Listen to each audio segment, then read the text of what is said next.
National common mobility card यात offline वॉलेटची सुविधाही आहे, म्हणून त्याला डेबिट आणि प्रीपेड कार्ड म्हणतात. एक कार्ड जे वाहतूक, पार्किंग, किराणा, टोल आणि ट्रान्झिट येथे सर्व प्रकारचे पेमेंट करण्यासाठी वापरले जाऊ शकते. एसटी प्रवाशांनो लक्ष द्या, सवलतींसाठी आता कार्ड बंधनकारक, अन्यथा तिकिटाचे पैसे द्यावे लागणार. ऐका नवा नियम, महाराष्ट्र बस सेवा कार्ड. एसटीचा प्रवास करताना आतापर्यंत आधार कार्डवर सवलतीचा प्रवास करताना कोणत्याही अडचणी येत नव्हत्या.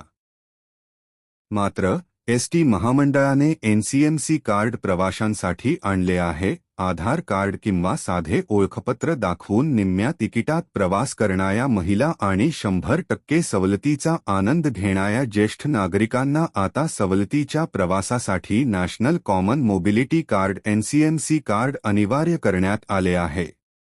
या कार्डशिवाय आता सवलतीची लालपरी गाठणे कठीण होणार आहे. खिशात कार्ड नसेल तर प्रवासासाठी पैसे मोजावे लागणार आहेत.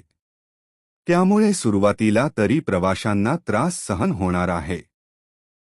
महाराष्ट्र बस सेवा कार्ड. एसटी बस प्रवास नवीन नियम. या कार्डमुळे प्रवास अधिक सुलभ, सुरक्षित आणि पूर्णपणे पारदर्शक होणार असल्याचा दावा केला जात आहे.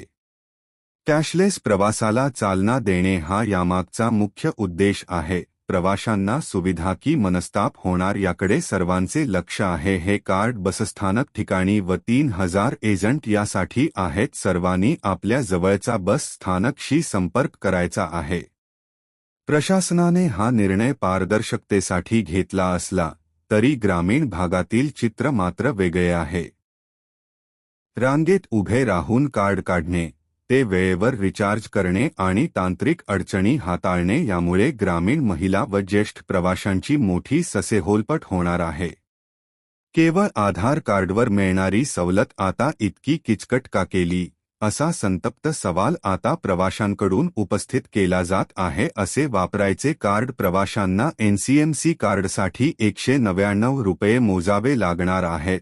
जुने स्मार्ट कार्ड जमा केल्यास सवलतीच्या दरात म्हणजेच 149 रुपयात नवीन कार्ड दिले जाणार आहे. हे कार्ड केवळ ओळखपत्र नसून ते एक प्रीपेड वॉलेट असेल.